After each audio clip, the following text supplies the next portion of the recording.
a terra da Judéia estremecia. O poderoso Império Seleucida, que se estendia do mar Egeu até as fronteiras da Índia, lançava uma sombra escura sobre a região. Outrora um farol de fé e liberdade, a Judéia gemia sob o punho de ferro de Antíoco IV Epifânio. O rei Seleucida, movido por uma sede de poder e desprezo pelos costumes judaicos, buscava erradicar a fé de Israel. Antíoco IV Epifânio, um governante de ambição ilimitada e crueldade implacável, decretou a erradicação da lei e da tradição judaicas. Os rolos sagrados deveriam ser queimados, o sábado profanado e o Deus de Israel negado. Os templos foram profanados, transformados em santuários para deuses estrangeiros. A própria alma da Judéia estava sob ataque. Aqueles que resistiram enfrentaram a fúria da máquina de guerra seleucida. Famílias foram dilaceradas, suas casas reduzidas a cinzas. O ar era denso com o odor do medo e do desespero. No entanto, mesmo nessas horas mais sombrias, uma faísca de desafio cintilava. Das cinzas da opressão, um herói surgiria, um pastor chamado Judas Macabeu, destinado a liderar seu povo em uma luta pela fé e pela liberdade. Da pequena cidade de Modiim, emergiu um homem de fé inabalável e coragem incomparável. Judas Macabeu, filho do sacerdote Matatias, recusou-se a se curvar aos decretos do rei tirano. Ele viu o sofrimento de seu povo, sentiu o peso do desespero e jurou lutar pelo direito de adorar seu Deus. Judas não era um homem comum. Ele possuía a força de um leão, a astúcia de uma raposa e um coração cheio do fogo da justa ira. Seu próprio nome, Macabeu, que significa o martelo, tornou-se um símbolo de sua força e determinação. Judas, um homem de ação, reuniu seu povo. Vocês ficarão parados, de braços cruzados. Ele trovejou. Enquanto nosso Deus é zombado, nosso templo profanado?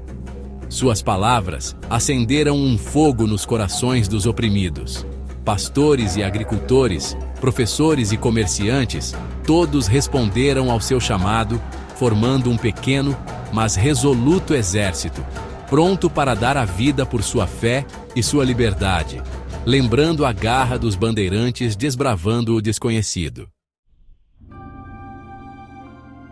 A rebelião começou nas colinas, uma luta de Davi contra Golias. O pequeno grupo de rebeldes judeus, armados com quaisquer armas que pudessem encontrar, enfrentou o poderio do exército seleucida. No entanto, eles possuíam algo muito mais poderoso do que espadas e escudos: uma fé inabalável em Deus e um desejo ardente por liberdade. Sua primeira vitória veio na vila de Nahal Elkosh. Em menor número e com menos recursos, Judas, um estrategista mestre, usou o terreno a seu favor. Ele conduziu o exército seleucida para um desfiladeiro estreito, emboscando-os com uma fúria que abalou o inimigo até o núcleo. A vitória, embora pequena, enviou uma onda de choque pela Judéia. Os macabeus haviam derramado o primeiro sangue. A notícia da vitória se espalhou como fogo em palha seca. Mais e mais pessoas se juntaram à bandeira de Judas, inspiradas por sua coragem e devoção. O triunfo em Nahal Elkosh foi apenas o começo. Foi uma faísca que acendeu uma tempestade de fogo, um testemunho do poder da fé e do espírito inabalável de um povo lutando por sua própria sobrevivência. O Império Seleucida, picado pela audácia da revolta judaica, desencadeou todo o seu poder. Vastos exércitos, liderados por generais experientes, marcharam sobre a Judéia, determinados a esmagar a rebelião. No entanto, Judas Macabeu, um brilhante estrategista militar, os enfrentou de frente, sua fé como escudo, sua coragem como espada.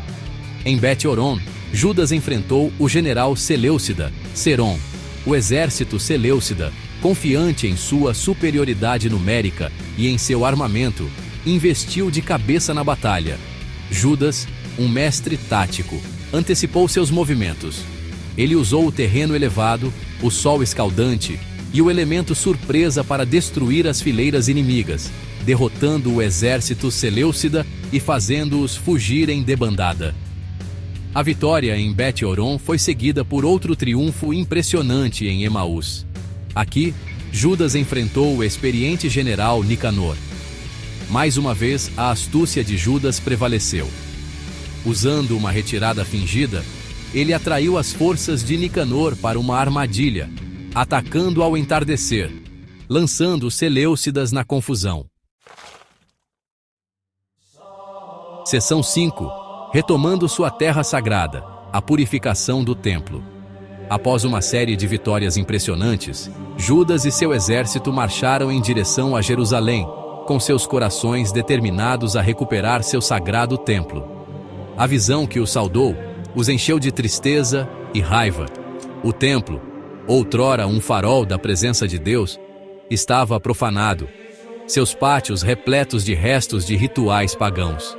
Movidos pela justa ira e alimentados por sua fé, os macabeus invadiram o monte do templo, expulsando as forças seleucidas.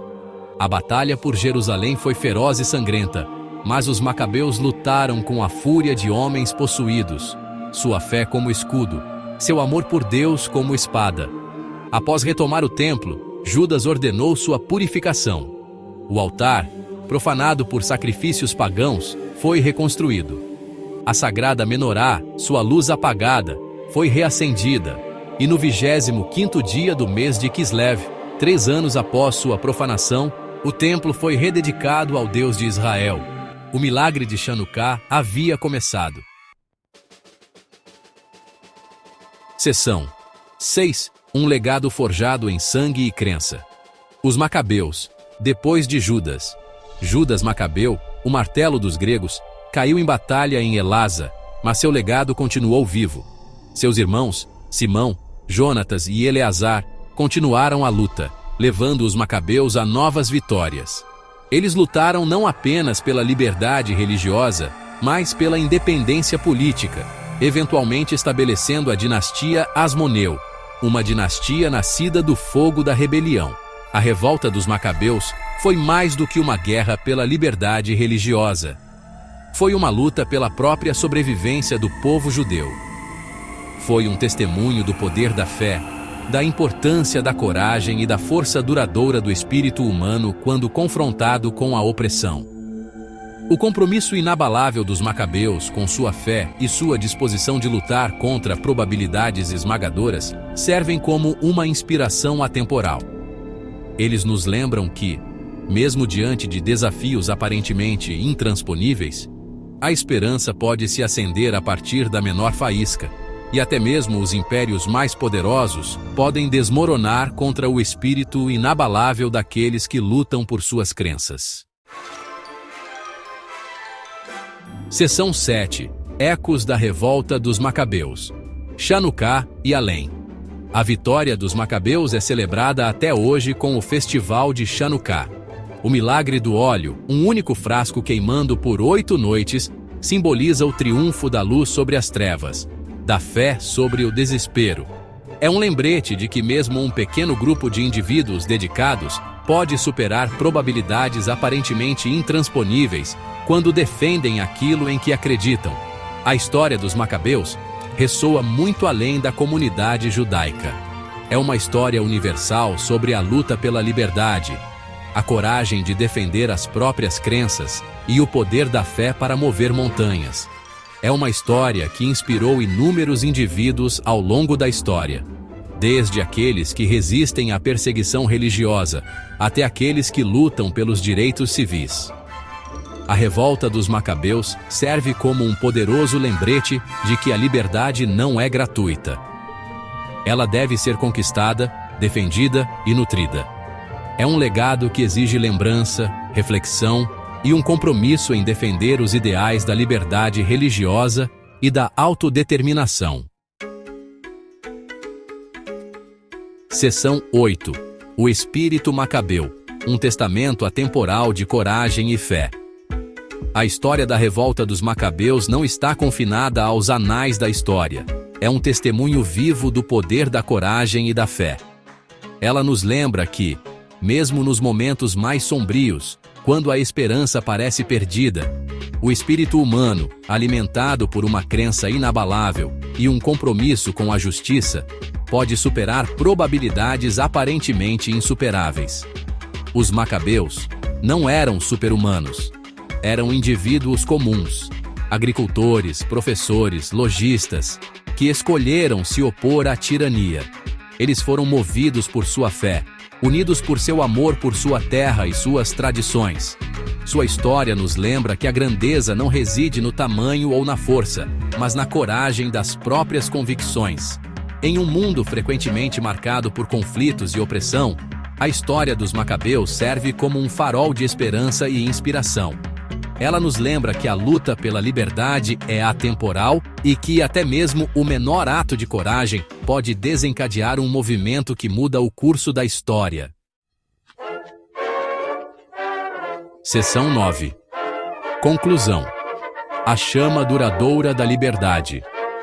Os ecos da revolta dos macabeus ainda ressoam hoje, um testemunho do poder duradouro da fé e do espírito inabalável daqueles que lutam pela liberdade. Os macabeus, enfrentando o poderio de um império, ousaram sonhar com um futuro diferente. Um futuro onde sua fé e sua liberdade estariam seguras. Sua história é um farol de esperança, um lembrete de que mesmo nas noites mais escuras, uma única faísca de coragem pode acender um fogo que pode iluminar o mundo. Os macabeus lutaram por seu Deus, seu templo, seu direito de existir. Eles nos lembram que a liberdade não é um presente, mas um direito. Um direito pelo qual vale a pena lutar. Um direito que vale a pena defender. Um direito que vale a pena valorizar. Ao refletirmos sobre a luta épica dos macabeus, que sua coragem nos inspire a defender aquilo em que acreditamos, a lutar por justiça e igualdade e a nunca tomar nossa liberdade como garantida. A chama da liberdade, acesa pela primeira vez pelos macabeus, ainda queima brilhantemente, um testemunho do poder duradouro do espírito humano quando guiado pela fé e alimentado pela busca da liberdade.